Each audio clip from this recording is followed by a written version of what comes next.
So pause limit.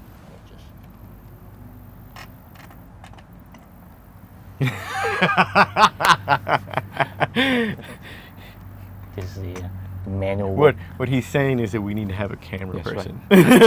TJ will record. TJ, get ready. I think I already know what TJ is saying behind the scenes.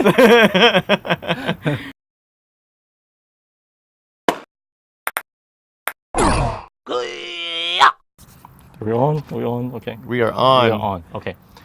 We're back. We are back. It has been a long absence for the two of us. It's a fall break. I know.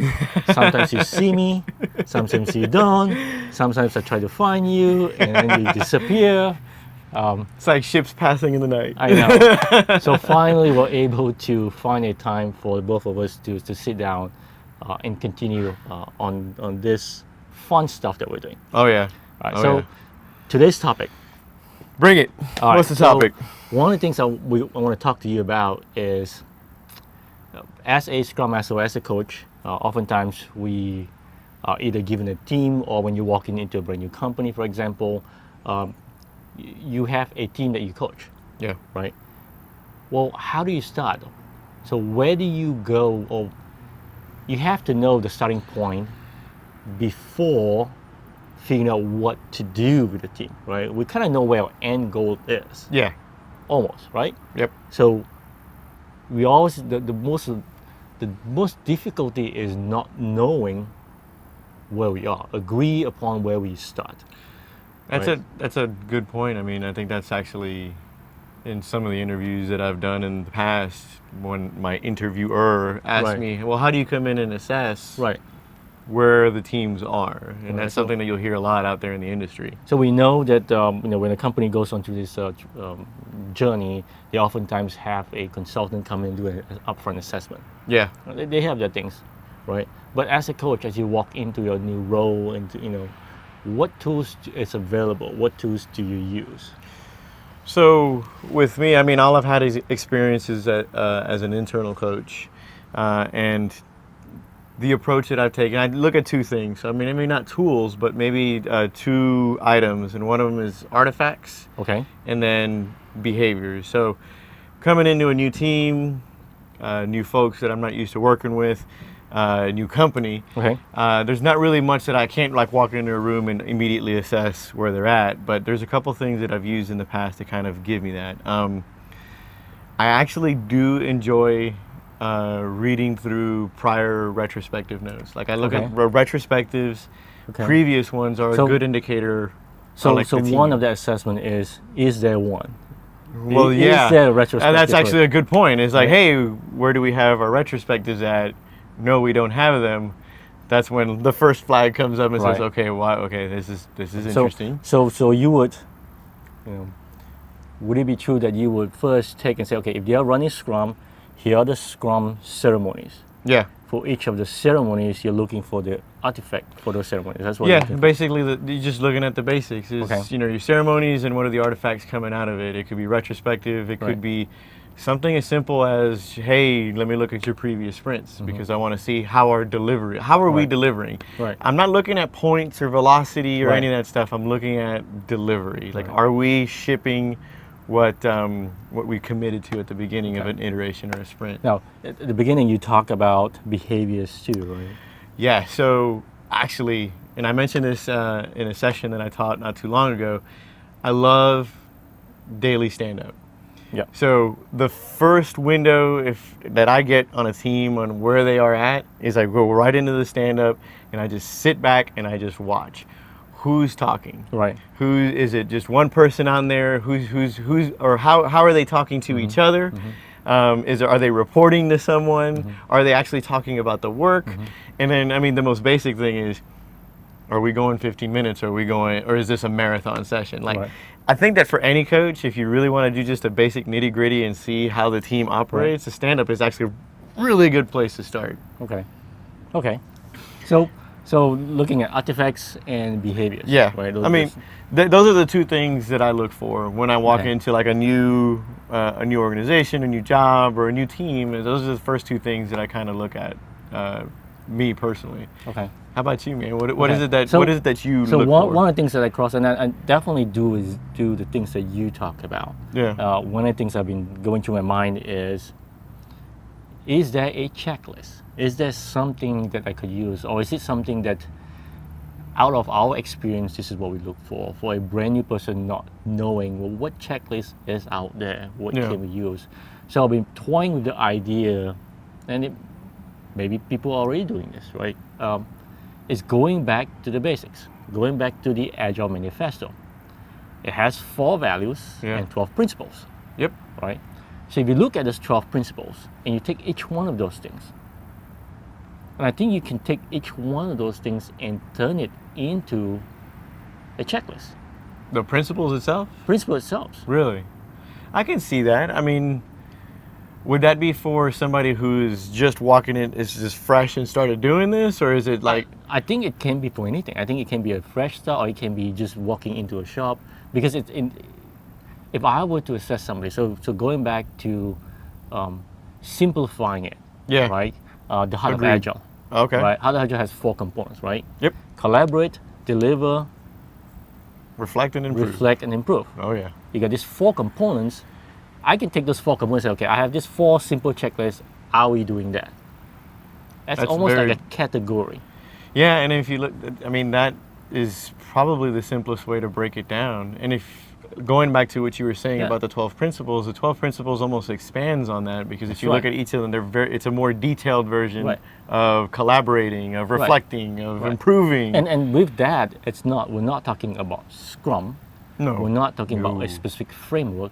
It's how do you become agile? It's agility in itself. It's exactly. You know what? I'm glad you said that. It's agility, because I think that's the big confusion. A lot of, I guess, maybe Scrum Master or newer people who are just getting into this or just reading about it is that they confuse frameworks, agility, agile, and they just throw it all in one mixed bag, and they're like, well, how do I measure stuff? But I think I like what you're saying is the very core of what you're doing is don't even worry about the framework, but look at Right. the mindset. The You hear mindset. we say the mindset, Yep. and start there. That's a really Right. good point. That's a really good way to assess them. Yeah. So, I mean, oftentimes I think one of the things that I struggle with, or what I see, is companies out there that are declaring themselves agile. When we dig deeper into them, what we see is that they are they're following Scrum, for example. Yeah. They're doing Scrum, they're doing the ceremonies. But if you observe, if you dig deeper and try to uncover more, they're not really agile, other than they're throwing and says, hey, I do stand up, therefore I'm agile. Yeah. Therefore I'm Scrum. Oh, I'm doing these particular ceremonies, therefore I am agile. No. Right. I have a question for you. I mean, going on that Yeah. lines, can they be exclusive? Can you be doing the Scrum framework and then not be using and not looking and not have the mindset? I think so. I think it's very easy to fall into the trap. Can they be successful doing that? How do you define success? So what I do see is that potentially by changing process Yeah. without mindset, you could achieve some form of improvement Right. over what you had before, Okay. Yeah. Right. Yeah, that's true. but not enough. If Yep. you want to fully capture the full greatness or the benefits of it, is the mindset, the culture. Yeah. Those things has to change, right? But sometimes so one of those things is that not every company has to go fully, in my mind, 100% what we call Nirvana Agile, Agreed. right? Yes. So some companies just can't, Yeah. right? And that's just not possible. But to know that, that's key.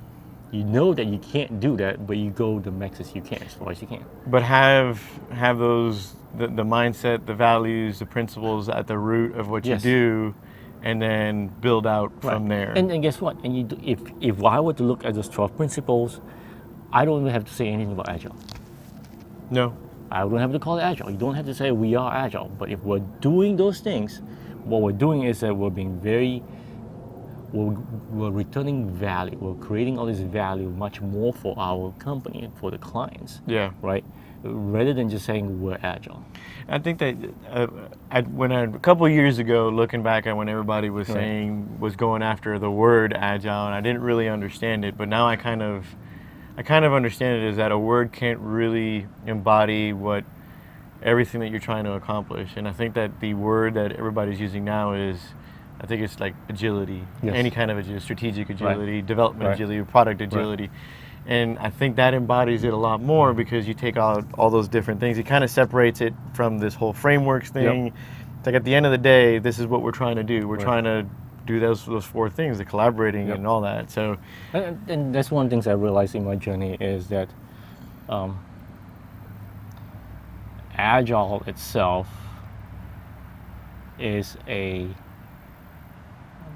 agile isn't the end.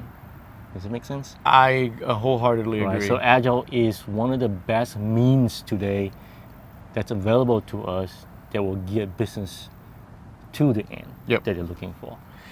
It is, yeah, it's we've said it before in our previous Yeah. videos that I think it's the first step in Yep. wherever direction we're going. It is the first step. It's recognizing that we can't do things the way that we always used to do because it doesn't make sense in today's world. So all of this we're at the spearhead of this thing, of this movement, and it makes sense to me that and it's painful now because Yes. and I had this conversation with one of the coaches that I work with. I was saying that we're 16 years into this Yep. thing. We're still pioneers. Yep. And pioneers and all of us out there who forge the path are often the ones that get all the flack, Yep. that get persecuted. They're the ones that go through all the pain and all that. And a lot of us practitioners feel it. I mean, I've been burned a couple times. We've been burned. Yep. It's you go through this ebb and flow of like, yes, I'm really excited, and then it's like, oh my God, this is so hard, but nothing good. Or what is it?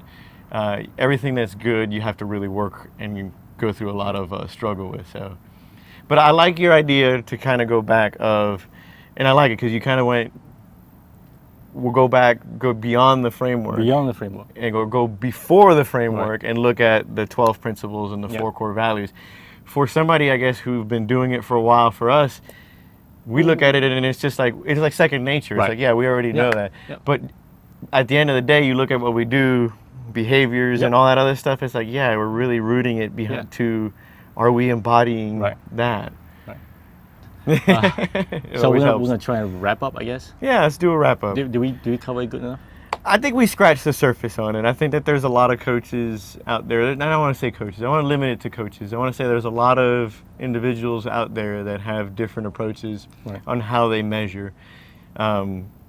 There's probably a lot of folks who do some hardcore measurements. There's some folks like us that just say, hey, look, base it on the framework, or not the framework, on the principles and the values. Start there. Yeah. I mean, this is a conversation that I think can go any which way with depending on who you're talking to. So this is these tools that we're talking about, the stuff that we're talking about, is that for a beginning journey of a company or a team? To me, I think, correct me if I'm wrong, I feel like it's a tool that can be used to assess any team at any point in time. Yes, I mean, I think looking at those things makes sense. If you want to talk about a tool, we mentioned it before we started. One of the things that I've done and I like to do is the Spotify health check. Yes, I remember that. That's really awesome. And that something that came from Spotify, and it really gives the team an opportunity to measure. Yeah, it measures happiness, but it kind of shows where they are in their journey, and it also shows the impact of the organization on the team's journey. Right. And I think that's a really good way to kind of measure. I think that one's more of a measure of happiness, maybe, but also a little bit. That's a component, right? Yes. And then when you go to your checklist, there is a component to enable the business to fully understand and get it. Right? Yes. So you want people to be happy and engaged, Yes. right? And if you're overloading your teams, guess what? Your happiness goes down. That's one of the indicator. I know we look for that when we walk in every day. Yep. We look for smiles. We look for conversation. We look for behaviors, right? Yeah. And that's an indicator. But I think to have it, I love the Spotify Health Check where it's a conversation. Yep. It's more like a retro almost. When It you look really, back, really is. having as a conversation. I think that helps, right? I've seen some Spotify health checks that have shown from one period to the next drastic differences, good and bad. Right. And then you can map it out to certain things that happen in between, and it gives leaders an indicator of, look, if you do this, this is what happens to your Right. team, as opposed to what we do, which is like we go in there and we're like, we record this, like, yeah, look, we're not performing the way we Right. used to, but here is it straight from the team. They were greens and yellows, and now they're probably all reds. And what happened in between that caused that? Right. And then that shows you a direct correlation of, hey, the decisions that we make as leaders impacts That's right. them. However, Right. So we started with talking about tools, talking about what's available in terms of checklists. We talk about that, and we kind of segue into Spotify Health Check as one of those things. yeah. What else? What else is there, or is this a good wrap up point? I think it's good to wrap up there, and maybe, for the folks who are listening, is to chime in and comment, like, what is it that you guys use? Because I was saying, I think that it's almost a personal touch that some coaches, every coach will probably have an individual way to assess it.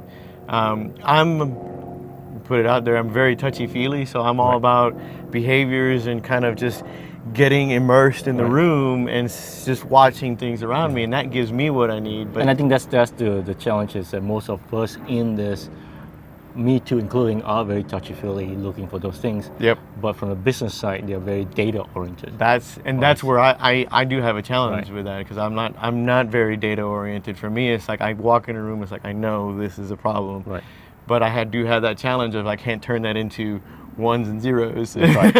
Right. So that's what prompted me in thinking about, is there something that could help me, could help those that are in the same journey. What is there? What tools do we use? Because I know there's a lot of tools out there today. Companies are coming up with all these tools, Yep. right? But we go to the basics. I think we can put together all these things. Between Spotify Health Check, between the Heart of Agile, the Agile Manifesto. I think collectively it's all, we can combine all those things and put together some numbers around it. At least it's a good indicator, not necessarily that it's the end almost. It's just an indicator, a training for us to use Yeah. to find out more. Yep. Right. And I think that going along the lines of that, so to extend it take it one step further, something that we've done before and we'll probably continue to do, is you walk into a new situation, you do your assessment, you work with them for a period of time. Right. What happens is that you almost, as a coach, sometimes you become blind to it because you're in it. Look out to the community, and if you've got coaches and if your company allows coaches to kind of come in and observe, always a good thing to have. It's like a doctor, get a second opinion. Somebody with fresh eyes will say and bring out some things that you may not be seeing because you're in the heart of it all the time. So at the end of the day, I think my thing now is that it is a journey. It's a long journey. Yes. Like you said, I think not exactly the same words. No pain, no gain. Oh, yeah, there you go. Right? That's exactly what it is, right? I feel the pain. We all feel the pain. We all do. But at the end of the day, the gain is there. Yeah. There's a lot, tremendous wealth. It's not money, but in terms of agility is there. Yeah. I love seeing the faces of the individuals, how they become more passionate in the work they do, and to give them that work-life balance. Bob Galen says it best, and he's like, just bringing joy. Just bringing joy. That is what I live for. All right. So I think that's where we stop. I think so. All It's right. a good this is the reunion tour. It's a reunion tour. It's a good thing. So for those of you that have subscribed, awesome. If not, please remember to click on the subscribe button so that you can get more topics of this. Again, we're looking for topics to talk about. Shout out to an individual out there, you know who you are, that provide us a topic. It is a much bigger topic than you talk about. We're trying to figure out how to talk about that. So we'll try and figure out how we can put some ideas around what you've asked. So other than that, hopefully we'll see you next on our next one. Absolutely. It's Master Asian Call. See you, Rod. Bye.